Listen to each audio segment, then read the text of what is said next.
Hello everyone, welcome to my channel Bhavani teacher. ఈరోజు నేను మా టెర్రస్ మీద నుంచి గోంగూర తీసుకొచ్చాను, కడిగి పెట్టాను. తర్వాత నెత్తళ్ళు లేకపోతే మెత్తళ్ళు అంటారు, మెత్తళ్ళు వేసి వండుదామని రెడీ చేశాను. ఇవి కూడా క్లీన్ చేసి పెట్టాను. ఒక 5 పచ్చిమిర్చి చీల్చి ఉంచాను అనమాట. ఒక చిన్నదైతే 2 ఉల్లిపాయలు, పెద్ద సైజు అయితే 1 ఉల్లిపాయ ఇలా కట్ చేసి పెట్టుకోవాలి. అయితే ఇప్పుడు నేను స్టవ్ ఆన్ చేసి ఆయిల్ వేడి చేస్తాను. నేను చేసే ప్రొసీజర్ చూడండి, చాలా బాగుంటుంది. ఎందుకంటే మనం కార్తీక మాసం అంతా కూడా ఓన్లీ వెజిటేరియన్ ఫుడ్డే చేసుకున్నాం కాబట్టి ఇప్పుడు నేను తరచుగా నాన్ వెజ్ కూడా చేస్తున్నాను. నాన్ వెజ్ సబ్స్క్రైబర్స్ ఉన్నారు కాబట్టి వాళ్ళ కోసం నాన్ వెజ్ కూడా చేస్తున్నాను. రకరకాలు అంటే ఒకరోజు వెజ్, ఒకరోజు నాన్ వెజ్ అలా చేస్తున్నాను అనమాట. ఇప్పుడు చూడండి, ఆయిల్ వేసుకుందాం. ఎందుకంటే పొద్దున్న బజ్జీలు వేసాను, అందుకని కాల్చి పెట్టేసాను. ఆయిల్ ఉంది కదా ఆల్రెడీ.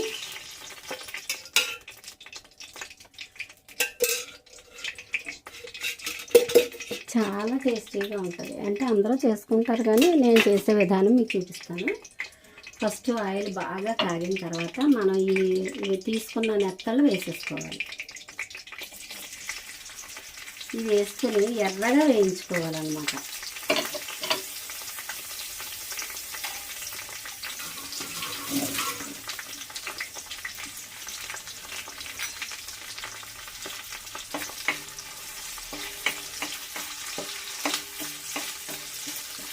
ఇవి పచ్చిమిర్చి చీల్చడం ఏంటి, ఉల్లిపాయలు ఎంత పెద్ద పెద్ద ముక్కలు ఎందుకు చేశారు అనుకుంటారేమో.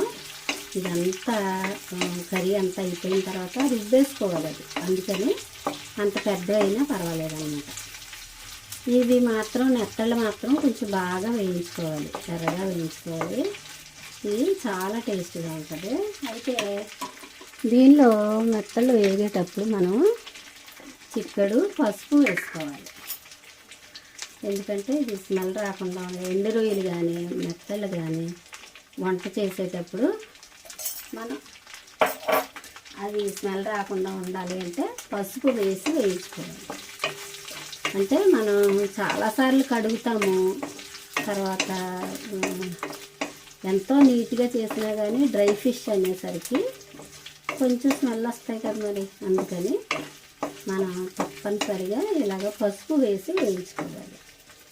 ఇదొక చిట్కా. చూడండి, ఇలా బాగా వేగిపోయినాయి కదా. ఇప్పుడు వేగిపోయిన వాటిని ఏం చేద్దామంటే కొంచెం కొద్దిగా ఫిష్ పక్కకు తీద్దాం. ఎందుకో తర్వాత చెప్తాను. వేగిన ఫిష్ కొంచెం తీసాను. తర్వాత ఉల్లిపాయలు వేసేస్తాను.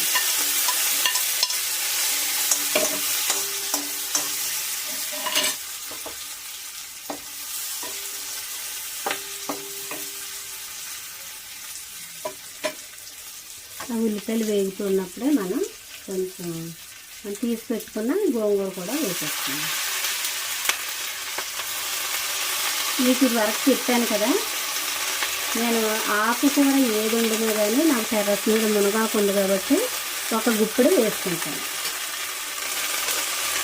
తోటకూర అయినా, బచ్చలైనా, గోంగూర అయినా ఏది టెర్రస్ మీద నుంచి ఏది తెచ్చుకున్నా దానిలో ఒక గుప్పెడు మునగాకు వేసుకుంటాను అన్నమాట. తప్పనిసరిగా తెచ్చుకుంటాను.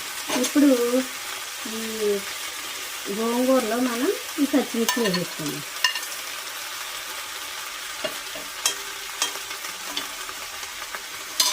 తర్వాత దానిలోనే కొంచెం ఉప్పు,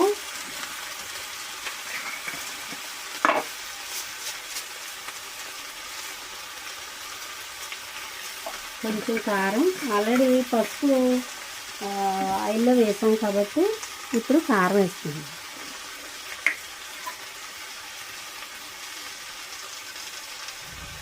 కారం కొంచెం ఎక్కువ పడుతుంది. ఎక్కువ అంటే ఆకుకూరలో వేసిన దానికంటే కూడా ఈ గోంగూర నెత్తల కర్రీలో కొంచెం ఎక్కువ పడుతుంది. అందుకని ఒక ఫుల్ స్పూన్ వేసేస్తాను. ఓకే, ఇప్పుడు మనం ఆ వెంటనే ఏం చేద్దామంటే నీళ్ళు వేసేసుకుందాం, వాటర్ పోసేద్దాం. ఇలా కొద్దిగా వాటర్ వేసుకొని ఉడకడానికి సరిపడా వాటర్ వేసుకొని ఉడికించుకుందాం. చివరిన ఇంకా అసలు ట్విస్ట్ ఉంటుంది అనమాట. లాస్ట్న కూర అంతా ఉడికిపోయిన తర్వాత లాస్ట్న చిన్న ట్విస్ట్ ఉంటుంది, చూపిస్తాను. అదే ఇంపార్టెంట్. ఇప్పుడు మూత పెట్టేసి ఉడికించుకుందాం. మెత్తగా కర్రీ అంతా ఉడికే వరకు ఉడికించుకుందాం.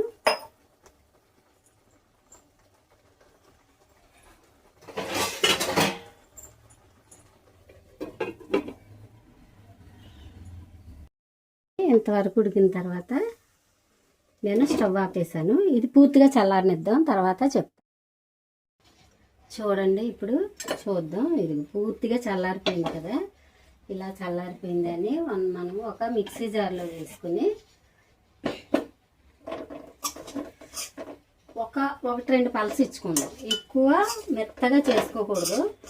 ఒకటి రెండు పల్స్ ఇచ్చుకుని చక్కగా అప్పుడు మిగతాది చేసి చెప్తాను.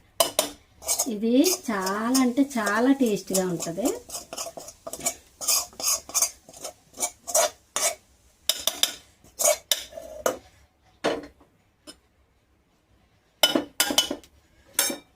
ఇప్పుడు మూత పెట్టేసుకుని మనం మిక్సీ పట్టుకుందాం.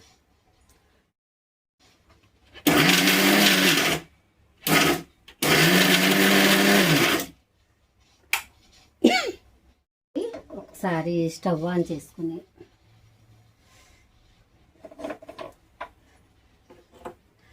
అంటే ఇందాక ఉడికించడానికి మాత్రం కొద్దిగానే ఆయిల్ వేసాం కదా, అందుకని ఇంకా ఒక్క చుక్క ఆయిల్ వేసుకొని దీన్ని వేయించుకుందాం. చాలా రుచిగా ఉంటుంది. ఒకవేళ ఎలాగైనా సరే తినేయచ్చు, కొంచెం ఆయిల్ వేసుకుంటే ఇంకా బాగుంటుందని నేను మళ్ళీ వేస్తున్నాను తప్ప. ఇప్పుడు ఇలా మిక్సీ పట్టుకున్న దాన్ని మనం ఏం చేయాలంటే, ఇవి ఉన్నాయి కదా, మనం కొంచెం ఇందాక ఫ్రై చేసి తీసి పక్కన పెట్టినవి దీంట్లో కలిపేసుకోవాలి. కలిపేసుకొని యాజ్ టీజ్గా ఇలా చూడండి, ఎలాగైనా తినేయచ్చు. లేదంటే మనం ఇందాక కొద్దిగా ఆయిల్ వేసి ఉడికించాం కాబట్టి, ఒకవేళ మొదట ఎక్కువ ఆయిల్ వేసి ఉడికించుకుంటే ఇలాగ మళ్ళీ ఆయిల్లో వేయించాల్సిన అవసరం లేదు. నేను ఇందాక కొంచెమే ఆకు ఉడకడానికి మాత్రమే వేసాను కాబట్టి మళ్ళీ నేను ఆయిల్ వేడి చేశాను. ఇలా వేసుకొని చక్కగా ఒక్క సెకండ్ ఇలా ఫ్రై చేసుకుని మనం తింటే గోంగూర నెత్తళ్ళ కర్రీ అసలు ఎప్పటికీ మర్చిపోదు. ఎంత రుచిగా ఉంటుంది. ఒక్క నిమిషం అంతే.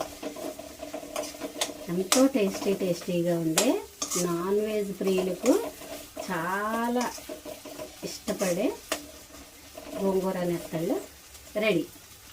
ఓకే, స్టవ్ ఆపేసి మూత పెట్టి ఒక 2 minutes తర్వాత మనం రైస్లో కానీ లేకపోతే దేనిలో అయినా సరే మనం దీన్ని చక్కగా బగారా రైస్ కానీ బిర్యానీ కానీ వాటిలో కూడా చాలా బాగుంటుంది.